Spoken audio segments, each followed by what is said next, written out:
This is Premier Water and Sewer. We're at 11 Forester doing a post-liner and post-repair lateral inspection video. See, there's the main 6-inch clay tying in on a drop.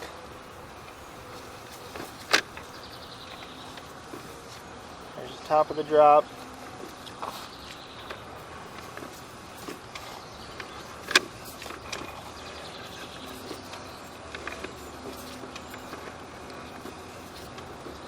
So right there is the end of our liner.